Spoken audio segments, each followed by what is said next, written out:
Welcome back. ఎవరి గోల వారిదే, ఎవరి వాదన వారిదే, ఎవరికి వారే యమునా తీరు. కాంగ్రెస్ అంటేనే కలగూరకంప. సీనియర్లు, జూనియర్లు, సంతృప్తులు, అసంతృప్తులు, అలకలు, బుజ్జగింపులు. గాంధీ భవన్లో ఇవన్నీ కామన్. ఆదిత్య పొరకు కేర్ ఆఫ్ అడ్రస్. బయటకు అందరూ కలిసే ఉంటారు, కానీ పరస్పరం విమర్శించుకుంటూ ఉంటారు లోపల. ప్రత్యర్థులకు అవకాశం ఇవ్వకుండానే ఆరోపణ అస్త్రాలు సంధించుకుంటూ ఉంటారు. తాజాగా ఎమ్మెల్యే కోమటిరెడ్డి రాజగోపాల్ రెడ్డి సంచలన ట్వీట్ మాత్రం ఇప్పుడు పెను దుమారం రేపుతోంది అంతర్గతంగా కూడా. అంతా నీ ఇష్టమేనా అంటూ ఒక్క ట్వీట్తో సీఎంను టార్గెట్ చేశారు కోమటిరెడ్డి రాజగోపాల్ రెడ్డి. కొద్ది రోజులుగా మంత్రి పదవి ఆశించిన ఆయనకు తీవ్రంగా నిరాశ ఎదురైంది. ఈ సందర్భంగానే ఆయన నిరాశను వెళ్లగా కుత్తు కూడా ఒక ట్వీట్ చేశారు. ఇటీవల భర్తీ చేసిన మినిస్టర్ పోస్టుల్లో ఆయనకు హ్యాండ్ ఇచ్చారు. అందుకనే అప్పటి నుంచి కూడా రాజగోపాల్ చాలా గుర్రుగానే ఉన్నారు. అయితే ఆయన బాహటంగా కూడా ఎప్పుడు కూడా ఆ గుర్రుని ప్రదర్శించకపోయినప్పటికీ కూడా చాలా గుర్రుగానే ఉన్నారని చెప్పి ఇప్పుడు చేసినటువంటి ట్వీట్ ద్వారా కూడా బయటపడుతుంది. నీవులు గప్పిన నిప్పులా ఉన్న అసంతృప్తి జ్వాలలు రాజగోపాల్ రెడ్డిలో ఒక్కసారిగా ఎగసి పడినట్లుగా మారింది.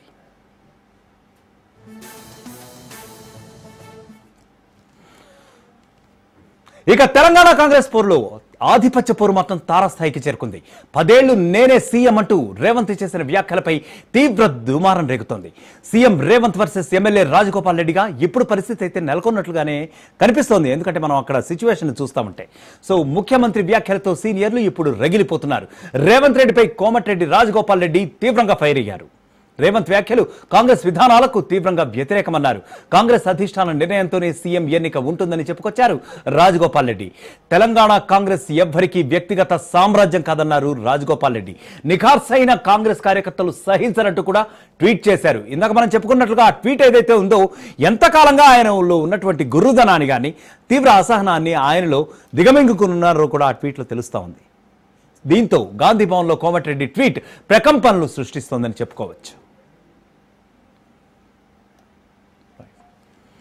ఇక ఇదే విషయం గురించి మా ప్రముఖ అనలిస్ట్ అందే సత్యం గారు ఇప్పటికే లైన్లో ఉన్నారు. సత్యం గారు, ముఖ్యంగా చెప్పండి, ఎందుకంటే కాంగ్రెస్లో అంతర్గత కుమ్ములాటలు అనేవి ఎప్పుడు కూడా జరుగుతున్నవే.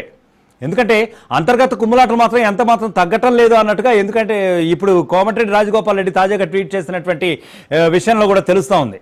ఎందుకంటే ఎంతకాలం ఆయనలో ఉన్నటువంటి ఒక అది ఆవేదన అనుకోవాలా లేదంటే ఆక్రోశం అనుకోవాలా ఏమనుకోవాలో అర్థం కావట్లేదు. కానీ మొత్తానికి అయితే కొంత బాధన అయితే ఆయన వెలగక్కే ప్రయత్నం అయితే చేశారు ఆయన ఇచ్చినటువంటి ట్వీట్ మీద. సో మరి సీఎంకి ఏమైనా చెక్ పెట్టే అవకాశం ఉందా అసలు? ఎందుకంటే సీఎందే సామ్రాజ్యం కాదు కాంగ్రెస్ అంటే, ఇట్స్ అ వాస్ట్ ఓషన్ అన్నట్టుగా చెప్పుకొచ్చారు. ఎలా చూడాలండి దీన్ని? కాంగ్రెస్ అంటేనే గ్రూపుల సముదాయం, ముఠాల సముదాయం. అది ఇవాళ కొత్తగా వచ్చింది కాదు. అసలు ఇంటర్నలైజ్ అయి ఉంటది ఎప్పుడు. అంటే ఎప్పుడు ఏమంటారో, ఎప్పుడు ఎవరు ఏ గ్రూపో, ఎప్పుడు ఎవరేం మాట్లాడతారో ఎక్స్పెక్టేషన్స్ ఉండవు. అందుకని ఏ మూలన ఎవరు దాగిర్రో ఏం స్టేట్మెంట్ ఇస్తారో కూడా పార్టీకి కమాండ్ ఉండదు.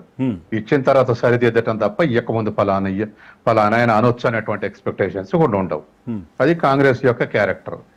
తర్వాత రెండోది, రాజగోపాల్ రెడ్డి ఇచ్చిన స్టేట్మెంట్ ఖచ్చితంగా రాజగోపాల్ రెడ్డి స్థిరమైనటువంటి రాజకీయాలు చేయలేదు. ఎందుకంటే మొన్నే బీజేపీలకు పోయాడు.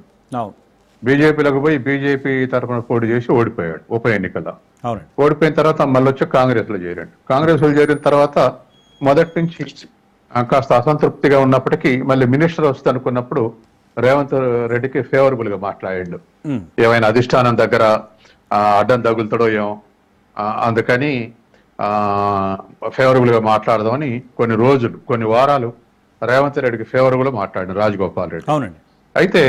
అయితే రాజగోపాల్ రెడ్డికి మినిస్టర్ రాకుండా రేవంత్ రెడ్డి తగిలిందని నేను అనుకోవట్లేదు. ఎందుకు అనుకోవట్లేదంటే ఒకటి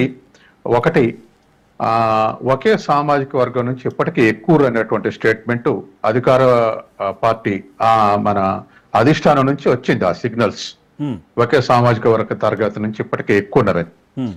అట్లా ఒకే సామాజిక తరగతి ఎక్కువ ఉన్నారు అనుకోబట్టే అక్కడ సుదర్శన్ రెడ్డికి వస్తుంది అన్నది మిస్ అయింది, ఇక్కడ రాజగోపాల్ రెడ్డికి వస్తుంది అన్నది మిస్ అయింది. ఇట్లా ఎక్స్పెక్ట్ చేసినటువంటి వాళ్ళందరికీ మిస్ అయింది. దీనికి ఎవరో అడ్డుపడితే ఆగినే నేను అనుకోవట్లే. ఎందుకంటే రాష్ట్రంలో బీసీలు మరి 55% బీసీలు ఉన్నారు. మరి మిగతా ఎస్సీ ఎస్టీ కలిపితే దరిదాపు 80% పైన ఉన్నారు.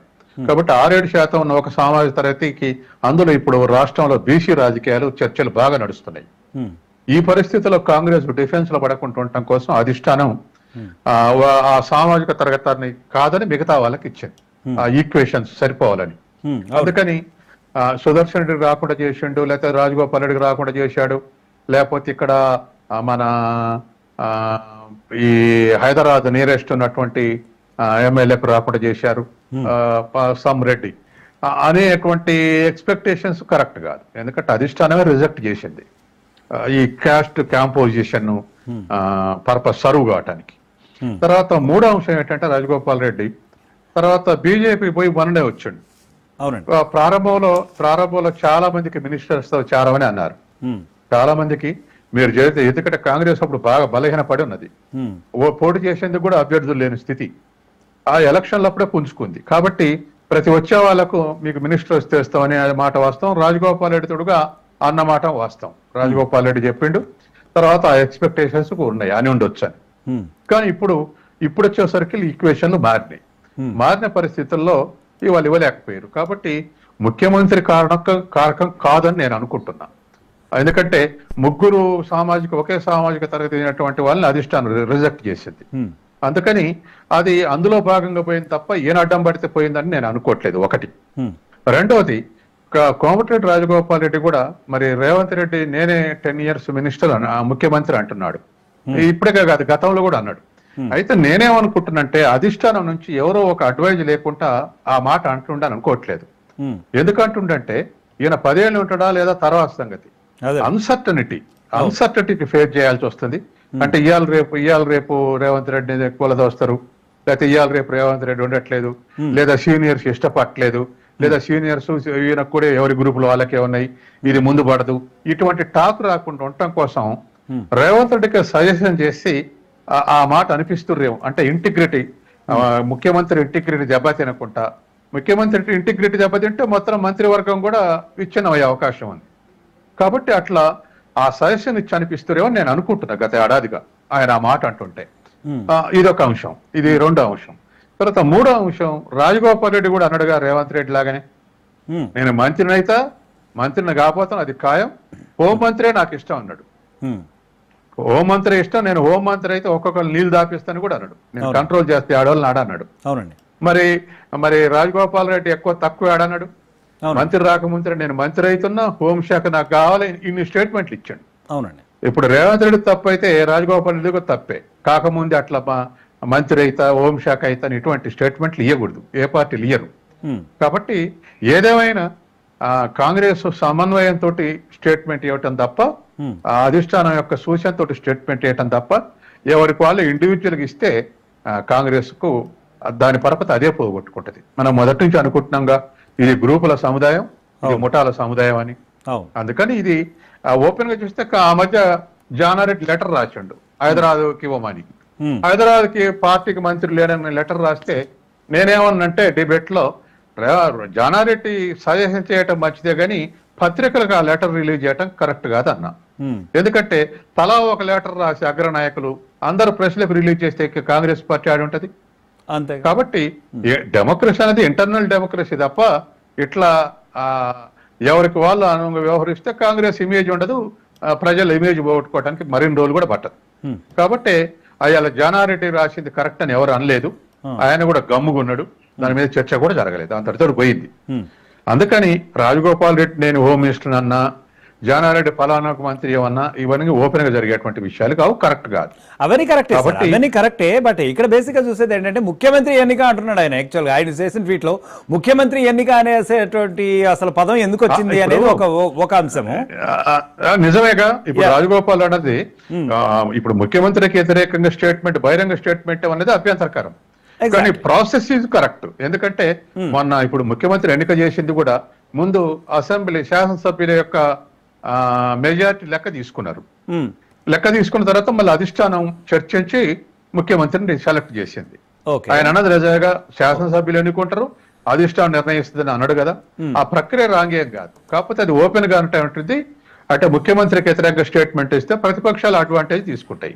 ఖచ్చితంగా డ్యామేజింగ్ స్టేట్మెంట్. ఎందుకంటే మొత్తం ఒక టీమ్ గా పోతుంది. రేవంత్ రెడ్డి లీడ్ చేస్తున్నటువంటి ఇంప్రెషన్ నుంచి ఇవాళ ఒక స్టేట్మెంట్ ఇవ్వటం వల్ల లుకలుకలు ఉన్నాయనేది ఎగ్జాక్ట్ గా సత్యం గారు నా క్వశ్చన్ కూడా అదే యాక్చువల్ గా. ఎందుకంటే ఒక సిస్టమేటిక్ గా పోతున్నటువంటి ఈ క్రమంలో ఈ రకమైనటువంటి ఒక ట్వీట్ ని చేసి అంటే what exactly could be his intention అనేది ఒక క్వశ్చన్, రైట్? కార్నర్ చేయటమే.